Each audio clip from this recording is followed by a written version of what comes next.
Fala pessoal, eu sou o Rodrigo Eng e esse é mais um episódio do podcast do Layup, informação de bandeja sobre a NBA, em parceria com a Rádio Sport Clube, que você pode ouvir em radiosportclube.com ou no seu smartphone usando o aplicativo Radiosnet, disponível para iOS e para Android. Meio do feriadão, amanhã é dia 1º de maio, estou aqui firme e forte gravando o episódio de número 75 do podcast do Layup. Então vamos aos assuntos sobre os quais eu vou falar hoje. No primeiro período eu vou falar sobre a arbitragem da NBA, que foi um problemão na fase regular e já protagonizou pelo menos 2 lances que a gente pode classificar como polêmicos na primeira rodada dos playoffs.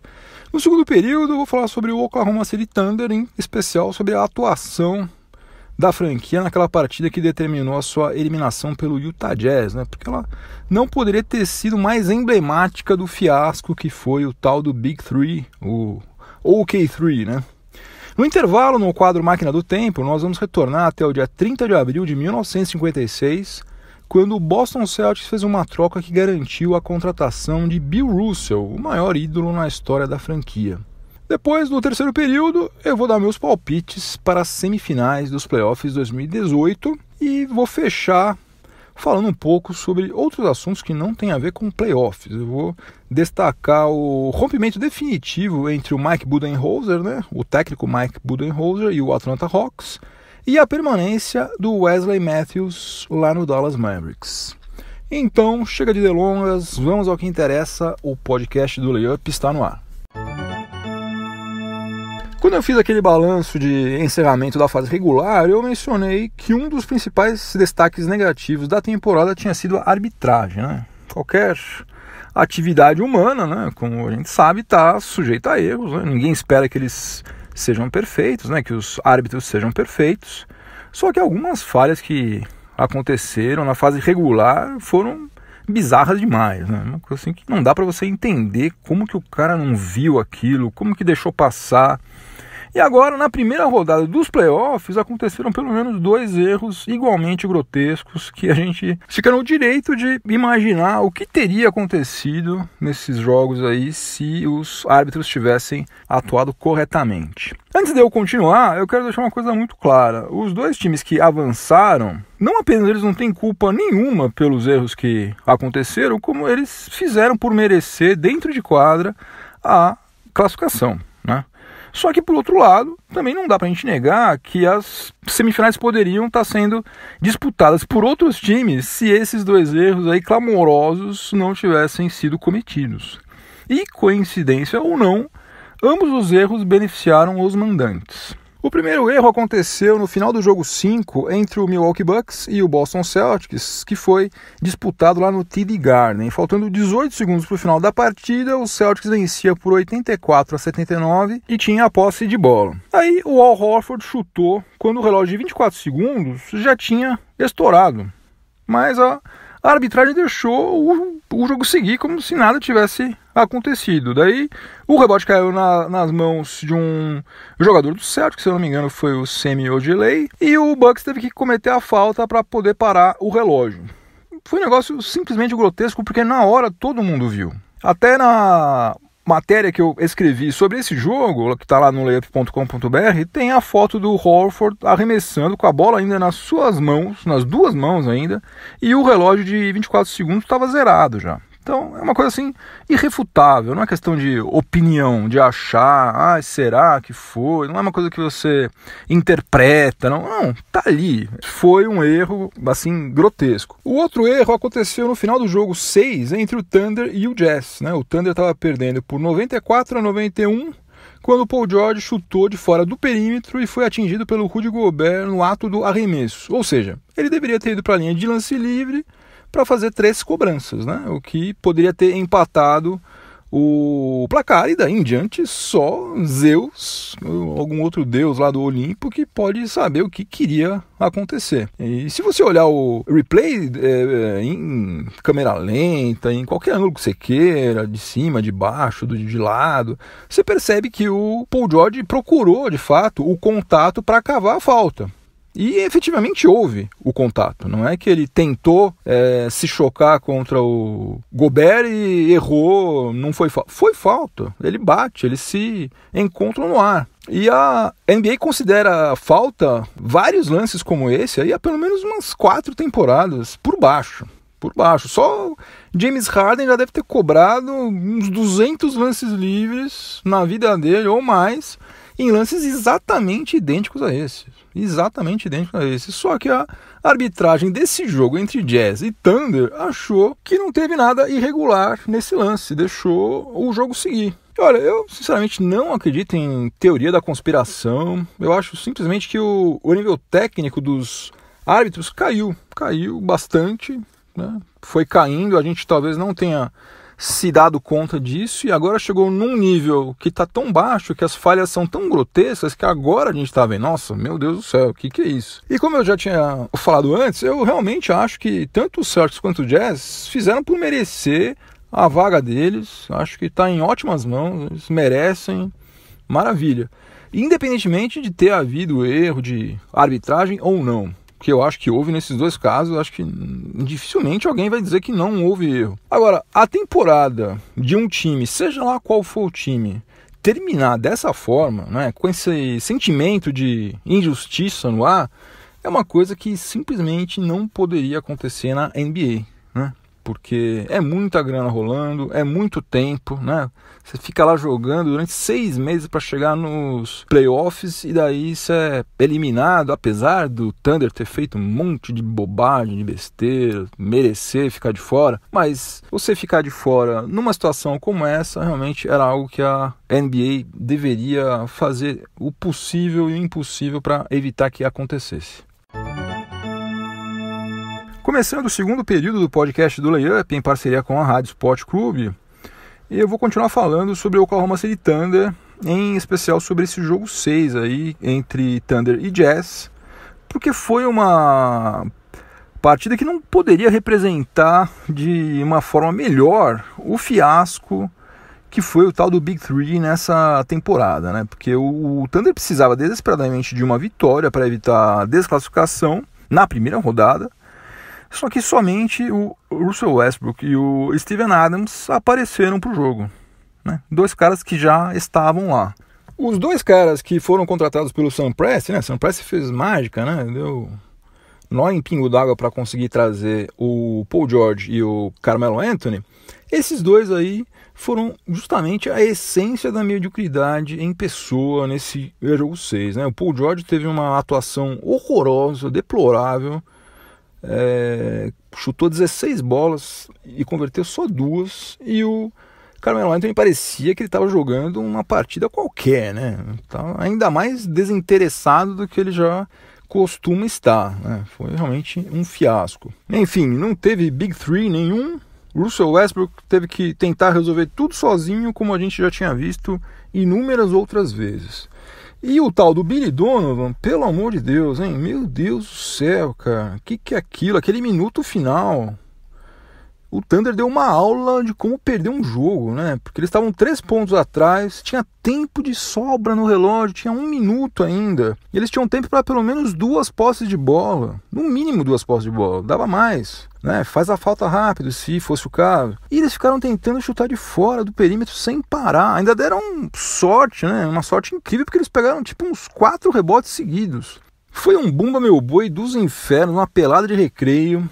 Nada a ver com o que a gente espera assistir de um time profissional da NBA jogando playoffs, né? Assim, teve estratégia nenhuma, não teve nada, era só pega a bola e chuta, pega a bola e chuta, pega a bola e chuta. Para fazer isso aí você não precisa de técnico, não precisa gastar milhões de dólares com um técnico. Você chama o porteiro lá da Chesapeake Arena, dá uma prancheta para ele e fala, olha, põe um terno aí que hoje você vai ficar ali sentado naquele banco lá, fingindo, fazendo uma cara de inteligente, porque não precisa de técnico, qualquer um faz, é só ficar chutando a bola que nem um maluco.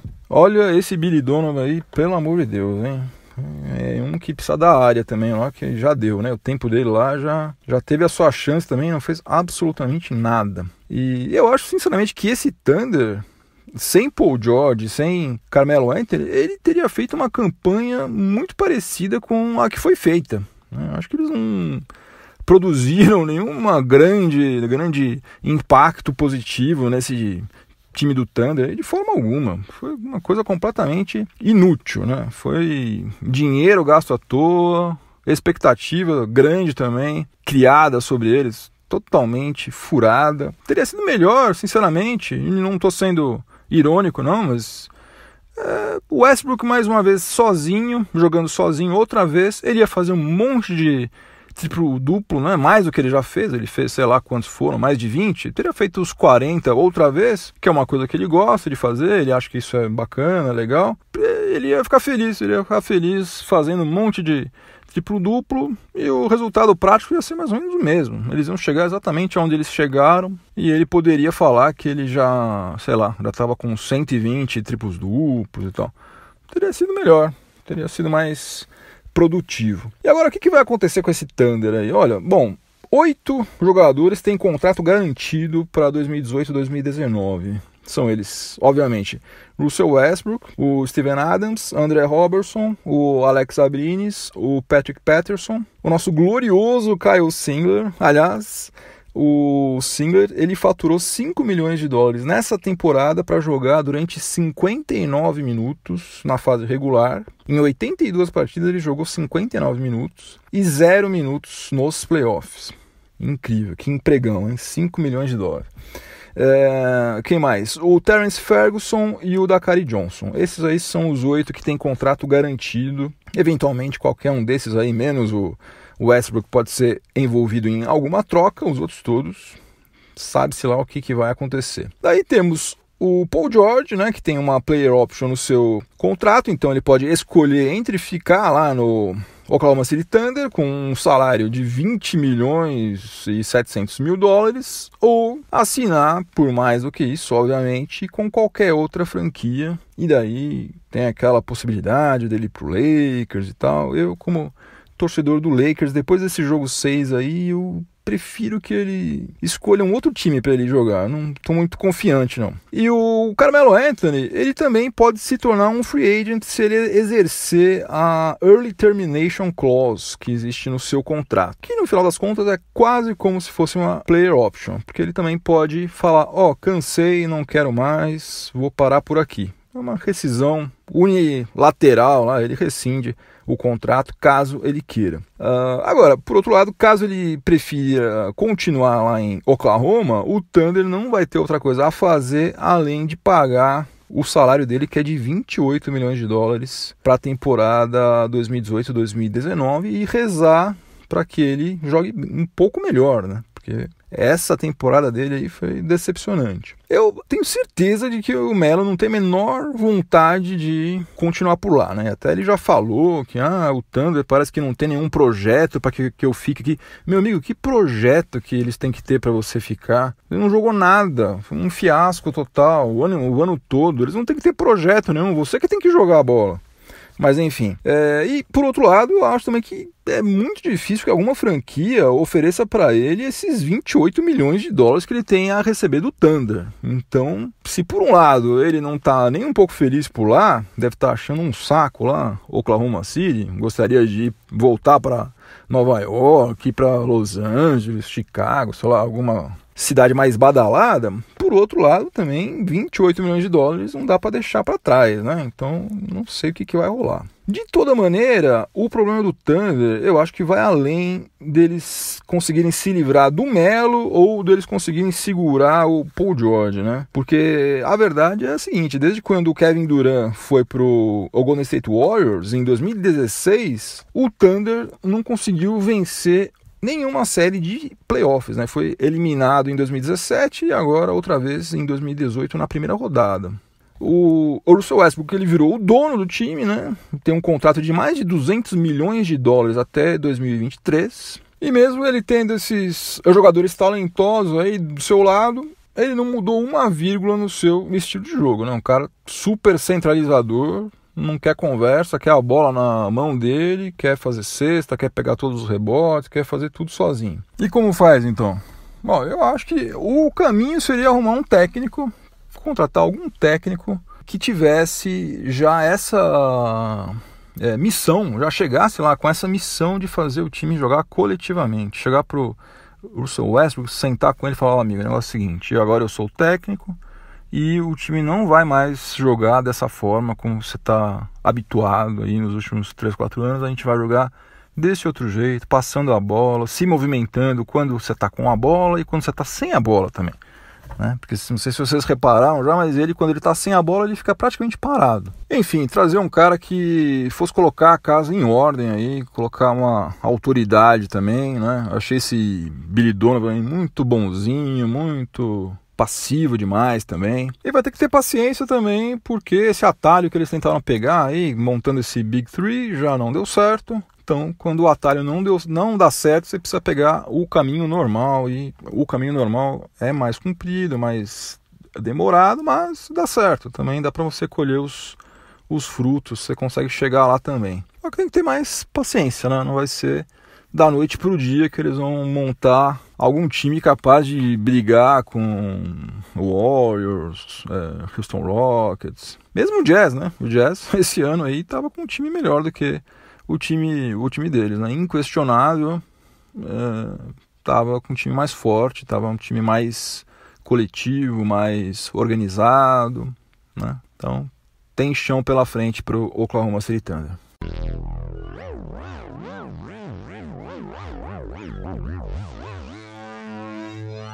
Chegamos ao intervalo do podcast do Layup, em parceria com a Rádio Sport Clube, e no intervalo a gente dá uma passeada na nossa máquina do tempo. A gente revisita alguma data importante na história da NBA. E hoje nós vamos voltar até uma data em que aconteceu uma das trocas mais importantes na história da Liga. Algumas trocas, algumas negociações aí, elas têm a capacidade de mudar o cenário não apenas de uma franquia, mas da Liga como um todo. E essa aí se enquadra exatamente nesse tipo de negociação. Ela definiu o cenário de toda a década dos anos 1960 e ela tem repercussão até os dias de hoje. Então, nós vamos voltar até o dia 30 de abril de 1956, quando o Boston Celtics adquiriu a segunda escolha do draft, numa troca feita com o St. Louis Hawks, que é o atual Atlanta Hawks. O técnico, e também era general manager, né, o Red Auerbach, ele concordou em ceder o Ed Macauley, que era um pivô de 28 anos, que já tinha sido All-Star 6 vezes, e ceder também o Cliff Hagan, que era um ala de 25 anos, que ele ainda estava servindo o exército, ainda não tinha atuado pelo Boston Celtics, para ficar com a segunda escolha no draft de 1956. E por que o Red Auerbach concordou em ceder tanta coisa assim, né? Bom, ele tinha uma visão bem diferente da dos outros principais técnicos da NBA naquela época, né? Naquela época os pivôs eram disparados os jogadores mais importantes, principalmente pelo que eles faziam no ataque. Só que o Auerbach, apesar dele obviamente também querer alguém que fosse capaz de pontuar, ele estava atrás principalmente de um bom defensor. E ele tinha como alvo um cara chamado Bill Russell. Ele armou tudo para que o St. Louis Hawks draftasse o Bill Russell e daí logo em seguida, na mesma noite, eles fizeram a troca. Então, na verdade, o Bill Russell ele foi draftado pelo Hawks, não pelo Celtics. E daí, na sequência, ele foi trocado pelo Ed Macauley e pelo Cliff Hagan. Bill Russell, ele é simplesmente o jogador que tem o currículo mais espetacular em toda a história, não apenas da NBA, mas acho que provavelmente na história do esporte profissional, né? Porque ele foi campeão da NBA 11 vezes como jogador, um recorde absoluto até hoje, sempre pelo Celtics, né? E sendo que em seus dois últimos títulos, né, em 1968 e 1969, ele acumulava as funções de jogador e de técnico, né? Porque naquela época o Red Auerbach já tinha se aposentado. Então ele foi bicampeão como técnico também. Ele foi 5 vezes MVP da temporada regular e ele só não foi MVP das finais nenhuma vez, simplesmente porque esse prêmio só foi instituído em 1969. Então, se houvesse, certamente ele também teria sido MVP das finais 2, 3, 4, 5 vezes. Aliás, desde 2009, o prêmio de MVP das finais se chama Bill Russell Finals MVP Award. Justamente leva o nome do Bill Russell, que curiosamente nunca recebeu, porque, como eu já falei, não havia ainda o prêmio quando ele estava no auge da sua carreira. E antes do Bill Russell chegar a Boston, o Celtics ainda não sabia o que era disputar uma final sequer. Quando ele se aposentou, 3 anos depois, o Celtics tinha chegado a 12 finais e tinha sido campeão 11 vezes. Ou seja, você acha que ele era importante para esses Celtics aí ou não, né? Quase nada, né? E o Celtics é até hoje a franquia que tem mais títulos, né? Tem 17 títulos, tem um a mais do que o Los Angeles Lakers, muito por causa dele, né? Se não fosse por ele, é probabilíssimo que hoje o Los Angeles Lakers tivesse mais títulos do que o Celtics, só não tem porque naquele dia 30 de abril de 1956, há 62 anos, o visionário Red Auerbach resolveu trocar Ed Macauley e Cliff Hagan com o St. Louis Hawks por um jovem que na época tinha só 22 anos de idade, chamado Bill Russell.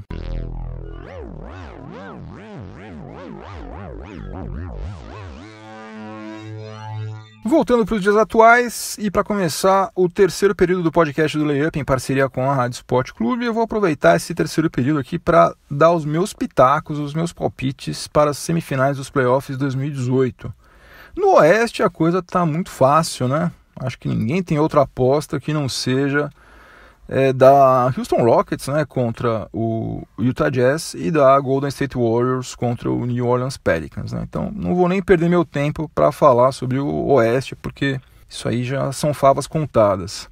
Só vou me limitar a comentar uma coisa que eu li hoje no Twitter e que infelizmente eu não guardei quem que postou isso, senão eu obviamente daria todos os créditos, mas é o seguinte: o Pelicans corre o sério risco, né, de se tornar o primeiro time na história da liga que varreu um adversário em uma rodada e que acabou sendo varrido em outra rodada, né? Isso é uma coisa que nunca aconteceu antes. Há o risco de que aconteça, porque, como vocês sabem, eles varreram o Portland Trail Blazers e agora estão jogando contra o Golden State Warriors. O Warriors já ganhou o jogo 1, mas precisa ganhar os outros 3 aí para que aconteça essa coisa inédita, que é um time varrer e ser varrido na mesma edição dos playoffs. Eu acho que pelo menos um joguinho lá em New Orleans eles ganham, né? Mas, de toda maneira, eu achei essa informação curiosa. Bom, mas vamos falar sobre o Leste. O Leste é onde as coisas estão bem enroladas, aí, com várias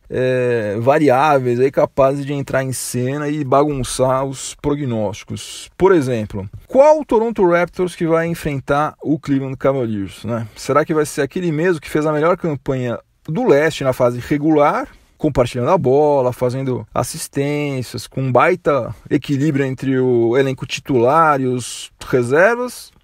Se for esse aí, eu acho sinceramente que, apesar de LeBron James, eu acho que dá Raptors em 6 jogos. Se for esse aí. Agora, se for o Toronto Raptors extremamente dependente de DeMar DeRozan, Kyle Lowry, né? Aí eu acho que as coisas se invertem e daí eu acho que dá Cavs em 6 jogos. Principalmente porque o LeBron James tá jogando demais, né? Tá um monstro. Para você conseguir passar por ele, não vai ser DeMar DeRozan fazendo 50 pontos. Não vai ser, vai ter que ser um time jogando contra ele, né? Como foi San Antonio Spurs em 2014. Se for ficar para ver quem é que joga mais, DeMar DeRozan ou LeBron James vai ganhar. Então, o Toronto Raptors precisa voltar a ser aquele mesmo Toronto Raptors que se deu muito bem durante a fase regular. E para não ficar em cima do muro, eu acho o seguinte: o Fred VanVleet é o cara que representa a mudança no estilo de jogo do Toronto Raptors, né? Ele despontou agora em 2017, 2018 e foi justamente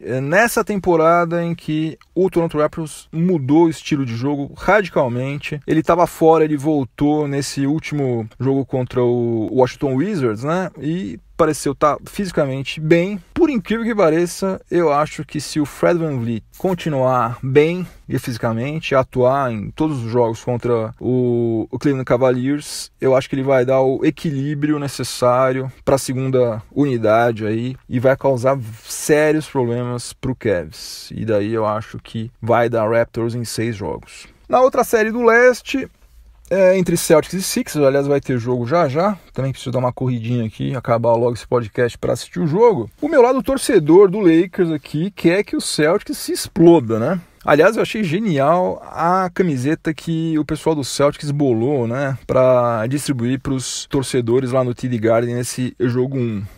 Tá assim, Beat Phila, só que o lá do Phila tá é destaque. Então, se você ler, você também lê Beat LA, né? Que é o principal rival, né? Rival histórico do Celtics é o Los Angeles Lakers. Mas além de eu querer que o Celtics se dê mal, eu também acho que o Sixers tem um time muito bacana, né? Seria fantástico a gente ver o Sixers voltando às finais do leste e eventualmente até as finais da própria NBA, né? Porque é uma franquia tradicionalíssima, né? Que não era para ter ficado tanto tempo assim nesse limbo que ficou, né? E é um time extremamente talentoso, eu falei sobre eles no episódio anterior. Extremamente talentoso, né? Com Ben Simmons, Embiid. Então acho que é possível que eles consigam passar adiante aí. Vamos ver. Porém, né? Sempre tem um porém. Eu acho que o Celtics também tem talentos jovens extraordinários. Esse Jason Tatum é um cara espetacular, né? Você olha esse cara jogando, você não acredita que esse cara é calouro.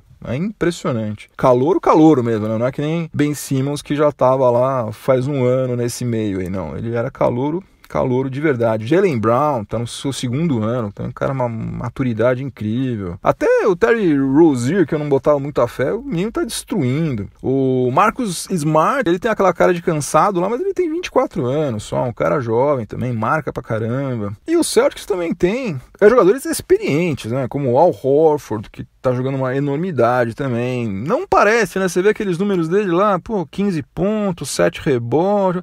Mas a importância dele dentro de quadra é absurda. Ele é um cara completo, ele faz de tudo. Aaron Baines, um cara experiente também, 31 anos. Campeão pelo San Antonio Spurs lá em 2014. Cara que marca pra caramba. Marcus Morris tá com a cabeça mais ou menos no lugar. Tem alguns jogos que ele vai melhor, outros que não vai tão bem assim, mas tá num nível que ele nunca esteve. Eu não me lembro de ver Marcus Morris jogar nesse nível que ele está agora. Enfim, também não posso deixar de falar, né? Brad Stevens, que é um técnico sensacional. Talvez seja o melhor técnico, ou se não for o melhor técnico, está entre os três, sem dúvida nenhuma. E aonde que eu quero chegar com isso? Eu acho que a série vai ser extremamente equilibrada e que o mando de quadra vai acabar pesando a favor dos Celtics no jogo 7. Eu espero estar redondamente enganado, eu espero que o Sixers passe. Estou jogando muito franco aqui, só que infelizmente eu acho que vai dar Celtics em 7 jogos. No quarto e último período do podcast do Layup, em parceria com a Rádio Sport Clube, eu vou falar um pouco sobre fatos que estão rolando aí fora dos playoffs, fora da pós-temporada, né? A NBA está fervilhando fora também. Apesar de todas as atenções estarem voltadas naturalmente para os playoffs, coisas relevantes estão acontecendo fora de lá. A primeira sobre a qual eu quero comentar é o rompimento em definitivo do front office do Atlanta Hawks com o Mike Budenholzer. A relação entre o técnico e os dirigentes do Hawks foi esfriando gradativamente a partir de 2016, né, quando a franquia foi vendida para o empresário Tony Ressler. E dentro de quadra, o Hawks deu um passo para trás também, mais ou menos nessa época aí, né, que deve ter contribuído também para as coisas esfriarem. Não sei se você se lembra, mas na temporada 2014-2015, o Atlanta Hawks fez a melhor campanha da sua história com o Mike Budenholzer sendo o técnico, né? E, aliás, ele foi até eleito Coach of the Year. Depois, em maio do ano passado, o Budenholzer deixou de ser presidente das operações de basquete do Hawks, passou a ser somente técnico, e agora, recentemente, ele entrou em acordo lá com o front office e deixou o cargo de técnico em definitivo. Ele já está até sendo entrevistado aí por outros times, aí, como o Phoenix Suns, e logo deve estar em outro time, porque ele é um bom técnico, né? Já mostrou que é um cara que tem todas as condições do mundo de ser técnico de alguma franquia lá na NBA, não vai ficar desempregado muito tempo, com certeza. E olha só que coisa maluca, eu tava olhando lá aquele time de 2015 do Hawks, que foi tão bem, só sobrou lá o Dennis Schroeder, o Mike Muscala e o Kent Bazemore, e agora nem mesmo o técnico está lá. Então, num curtíssimo espaço de tempo, aquele time aí que tinha feito uma campanha sensacional para eles, né? A melhor campanha da história da franquia, considerando desde os anos lá de St. Louis Hawks, de Milwaukee Hawks, de Tree City Hawks, tudo. Se você pegar todas as campanhas de todas as versões do Hawks, essa aí tinha sido a melhor de todas e 3 anos depois já não tem praticamente mais nada lá. Uma outra notícia que eu quero comentar também, fora dos mundos dos playoffs, aí, é que o Wesley Matthews, o ala armador, esse ano jogou mais como ala, né? Mas ele é originalmente um ala armador do Dallas Mavericks, que não é bobo nem nada. Ele resolveu exercer a player option que existe no seu contrato e ele vai disputar mais uma temporada pela franquia texana. Fazendo isso, ele vai assegurar o salário de 18,6 milhões em 2018 e 2019, que é um valor que dificilmente ele ia conseguir arranjar em outra franquia, né? O Wesley Matthews tem 31 anos de idade, tem um histórico de contusão complicado aí, e desde quando ele chegou ao Texas em 2015, ele nunca mais foi o mesmo jogador que se destacou lá no Portland Trail Blazers, onde a sua principal qualidade era justamente os arremessos, né? Agora, dá uma olhada aqui em como é que as coisas ficaram desde quando ele saiu lá do Portland. O aproveitamento dele nos arremessos de quadra em 3 temporadas pelo Dallas Mavericks foi de 39,5%. Que é praticamente idêntico ao aproveitamento que ele tinha nas bolas de 3 pontos em 5 temporadas pelo Trail Blazers. Ou seja, em 3 anos no Mavs, ele chutou arremesso de quadra, que daí entra 2 pontos também. Bola embaixo da cesta. Ele chutou com o mesmo aproveitamento que ele teve durante 5 temporadas nas bolas de 3 pontos no Portland Trail Blazers. Então, é uma má notícia para os torcedores do Dallas Mavericks, que ele vai resolver ficar mais um ano por lá, só que, por outro lado, também não é surpresa nenhuma, porque até eu, que sou mais bobo do que ele, também embolsava os meus 18 milhões de dólares sem pensar 2 vezes. Fim de jogo, acabou mais um episódio do podcast do Layup. Se você estiver vendo esse episódio em alguma plataforma de podcast, aproveite para avaliar positivamente o podcast do Layup, me dá uma força. E assine também, que daí ele já aparece aí no seu smartphone sempre que tiver um episódio novo. E se você estiver ouvindo na Rádio Sport Clube, continue sintonizado por aí que vem mais informação esportiva de qualidade na sequência. É isso aí, pessoal. Bons playoffs, juízo e até a próxima. Abração, tchau, tchau.